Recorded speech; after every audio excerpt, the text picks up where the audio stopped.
महाकुंभ के पावन महोत्सव में शामिल होकर मशहूर अभिनेत्री ममता कुलकर्णी ने साध्वी का रूप लेकर एक बार फिर से लोगों को हैरान कर दिया।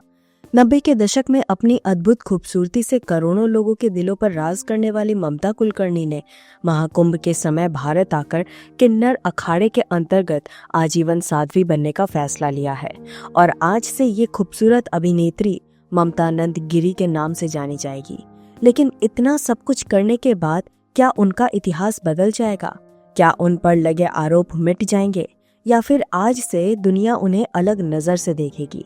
इन सवालों के जवाब शायद ममता कभी ना दें, लेकिन आज के हिंदी रेडियो के इस एपिसोड में आपको ममता कुलकर्णी का पूरा इतिहास जानने को मिलेगा। तो चलिए कहानी शुरू करते हैं। ममता कुलकर्णी का नाम लेते ही आंखों के सामने उनकी खूबसूरत छवि सामने आती है। उनका डायलॉग बोलना, डांस करना, हीरो के साथ रोमांस करना और कभी कभी लड़ाई करना, सब कुछ लाजवाब था।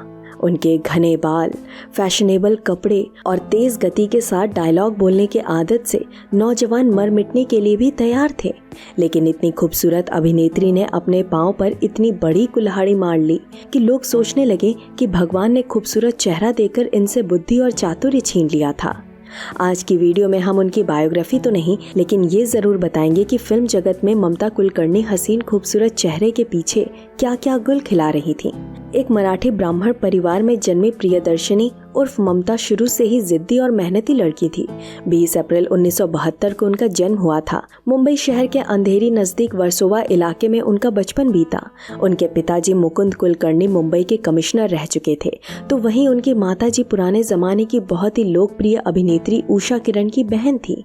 अभिनय की विरासत उन्हें माँ की तरफ से मिली, तो वहीं उनके पिताजी इस क्षेत्र से परिचित नहीं थे। ममता की 2 बहनें मिथिला और मौलिना ने भी बड़ी बहन की तरह अभिनेत्री बनने का प्रयास किया था। ममता कुलकर्णी गजब की खूबसूरत थी। उन्हें खूबसूरत दिखने के लिए मेकअप करने की भी जरूरत नहीं पड़ती थी, इसलिए उन्होंने अभिनेत्री बनने का फैसला लिया और ऑडिशन लेने वाले हर एक फिल्मकार ने उन्हें अपनी अपनी फिल्म में कास्ट कर लिया। यहाँ ये बताना जरूरी है कि ममता कुलकर्णी ने एक साथ कई सारी भाषाओं में पदार्पण कर लिया था। 1991 और 1992 के बीच रिलीज हुई उन फिल्मों के नाम इस तरह से हैं: ननबर्गर तमिल, मेरा दिल तेरे लिए हिंदी, प्रेमा सीखरम तेलुगु, पोंडा पुलिस तेलुगु, तिरंगा हिंदी। इन शुरुआती फिल्मों में से सिर्फ तिरंगा ने बॉक्स ऑफिस पर धमाका मचाया और ममता कुलकर्णी रातों रात सुपरस्टार बन गई। उसके बाद सैफ अली खान के साथ आशिक आवारा फिल्म करने के बाद उन्हें फिल्म फेयर की तरफ से new face of the year का अवार्ड मिला। 1993 के बाद उनके करियर ने नई छलांग लगाई। अक्षय कुमार, सलमान खान, गोविंदा, सुनील शेट्टी, आमिर खान, संजय कपूर जैसे सितारों के साथ उन्होंने 1 या 3 फिल्मों में ही काम किया। इसके पीछे का कारण ये था कि उस दौर की बाकी अभिनेत्रियां फिल्मकारों को बोलकर उन्हें फिल्मों से हटवा देती थीं। साथ ही उस दौर में मुंबई पर दाऊद इब्राहिम की दहशत भी थी। दाऊद सीधे सीधे पूरे बॉलीवुड को कंट्रोल करना चाहता था, इसलिए उसने और उसके गैंग के सदस्यों को फिल्म जगत की ऐसी अभिनेत्रियों को टारगेट किया जिन्हें गॉडफादर की जरूरत थी। ऐसे में ममता कुलकर्णी सीधे सीधे छोटा राजन के संपर्क में आ गई। ममता को लगा कि अंडरवर्ल्ड के डर से कोई भी बड़ा फिल्मकार उन्हें फिल्मों से निकालेगा नहीं, लेकिन ऐसा कुछ हुआ नहीं। जाबाज मुंबई पुलिस ने 90 के दशक में एक एक गुंडे को पकड़ पकड़ के एनकाउंटर कर दिया। इससे भयभीत होकर दाऊद के गुंडों ने फिल्मकारों को धमकाना बंद कर दिया। अतः माफिया के कनेक्शन और 1993 में अर्धनग्न फोटोशूट के कारण ममता कुलकर्णी का करियर ढलान पर आ गया। 1993 में ममता ने स्टारडम मैगजीन के लिए अर्धनग्न होकर फोटोशूट कराया था। इससे आम जनता भड़क गई और बहुत से लोगों ने ममता के खिलाफ FIR दर्ज कराई। बाद में कोर्ट ने ममता कुलकर्णी पर जुर्माना भी ठोक दिया। इसी सिलसिले में एक दिन वो बुर्का पहनकर कोर्ट आई थी। इस छोटी सी बात को मुस्लिम समाज के लोगों ने मिर्च मसाला लगाकर खूब उछाला। ममता कुलकर्णी जितनी दिखने में खूबसूरत हैं, उतनी ही बातचीत में बुरी हैं। उन्होंने महान फिल्मकार राजकुमार संतोषी को खूब टारगेट किया। चाइना गेट फिल्म के लिए संतोषी ने पहले ममता को ही कास्ट किया था, लेकिन बाद में उन्होंने वो रोल उर्मिला मातोंडकर को दे दिया। इस बात से नाराज होकर ममता ने उन्हें सबक सिखाने के लिए माफिया के गुंडों का सहारा लिया। कुछ दिन बाद दाऊद के गुंडे संतोषी को फोन करके परेशान करने लगे और आखिरकार संतोषी ने उन्हें दोबारा कास्ट कर लिया। इस तरह की हरकत करके ममता ने साबित कर दिया कि उनके विचार करने की शक्ति बड़ी कमजोर है और तो और इससे पहले के फिल्मकारों के साथ भी ममता ने इसी तरह की हरकत की हुई थी। इस वजह से साल 1997 के बाद कोई भी बड़ा फिल्मकार ममता कुलकर्णी के आसपास भी नहीं जाता था।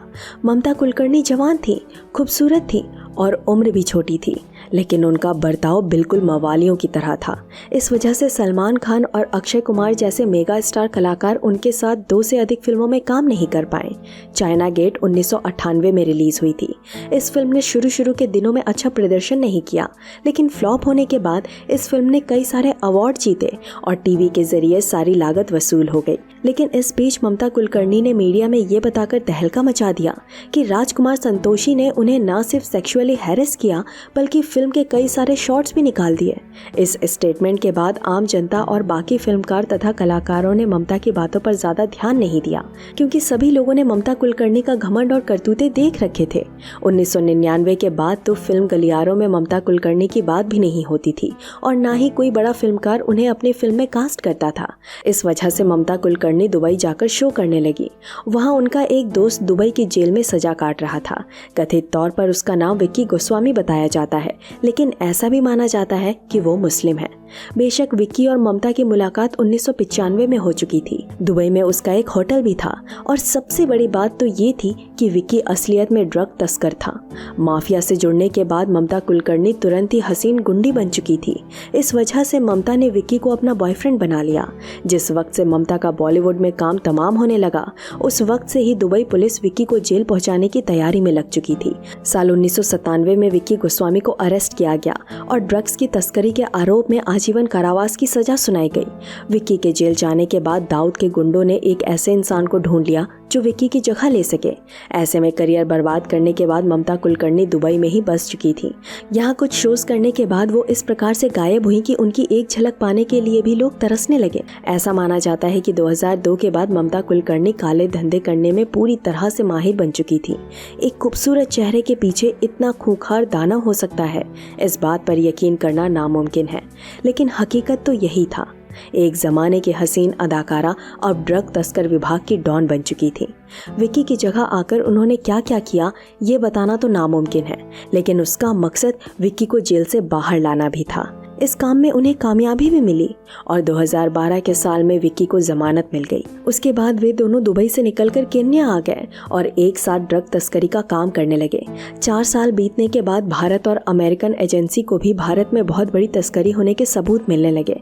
नारकोटिक्स विभाग के जवानों को केन्या के रहने वाले लोगों की जानकारी मिली, जो भारत के कुछ लोगों के साथ मिलकर लगभग 2000 करोड़ रुपए का ड्रग्स बनाने वाले थे। नारकोटिक्स अफसरों ने बहुत सारे विदेशी लोगों को गिरफ्तार किया। इस गिरफ्तारी में उन्हें ये भी खबर मिली कि केन्या में बैठकर खुद ममता कुलकर्णी और उनके पति विक्की गोस्वामी इस घटना को अंजाम तक लेकर जाने वाले थे।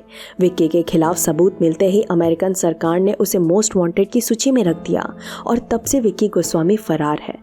विक्की फरार होते ही महाराष्ट्र पुलिस ने भी ममता कुलकर्णी को वांटेड घोषित कर दिया। 2016 में ममता को गिरफ्तार करने की पहल शुरू होते ही फिल्म जगत में हंगामा मच गया, लेकिन ममता कुलकर्णी को हमदर्दी दिखाने वाला यहाँ कोई नहीं था।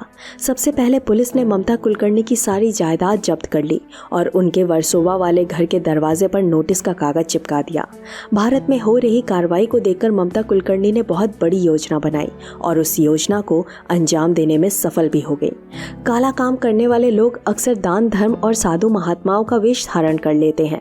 ममता ने भी यही कर लिया और खुद को साध्वी घोषित करके उन्होंने इंस्टाग्राम के जरिए लोगों को ये बताया कि वो 2002 से ही सन्यासी की तरह जिंदगी बिता रही हैं। अपने नाटक को हकीकत में बदलने के लिए उन्होंने एक किताब पब्लिश कर ली, जिसमें उन्होंने लिखा कि कैसे वो अभिनेत्री से साध्वी बनी थी। उस किताब का नाम है ऑटोबायोग्राफी ऑफ एन योगिनी। इस किताब में उन्होंने लिखा है कि एक गगनगिरी नामक एक संत से प्रभावित होकर उन्होंने साध्वी बनने का फैसला लिया था। उन्होंने ये भी लिखा है कि वो एक अभिनेत्री बनना नहीं चाहती थी, लेकिन उनकी माँ का सपना पूरा करने के लिए वो फिल्म जगत में आई थी। इसके अलावा उन्होंने एक कमाल का वाक्य लिखा है और वो ये है कि एक दिन ममता मॉरिशस के बीच पर बैठी थी। वहाँ उन्होंने सूरज को अपनी जगह से हिलते हुए देखा। ममता के अनुसार सूरज ने उसके सामने चक्कर लगाए। इसके बाद ममता लिखती हैं कि उन्होंने ये किस्सा एक साध्वी को सुनाया। उस साध्वी ने उन्हें कहा कि भगवान तुम्हें बुला रहे हैं।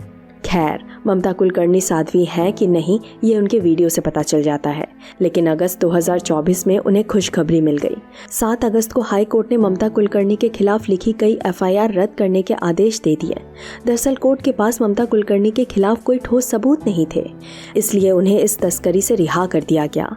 2017 में ही ममता कुलकर्णी ने एफआईआर के खिलाफ हाई कोर्ट के दरवाजे खटखटाए थे। ममता कुलकर्णी ने कोर्ट में ये साबित कर दिया कि इस तस्करी का उनसे कोई लेना देना नहीं है, और इस बात को भी साबित कर दिया कि विक्की गोस्वामी को वो सिर्फ जानती हैं। शादी की बात खारिज करते हुए उन्होंने ये भी मान लिया कि वो उनका एक जमाने में पार्टनर था।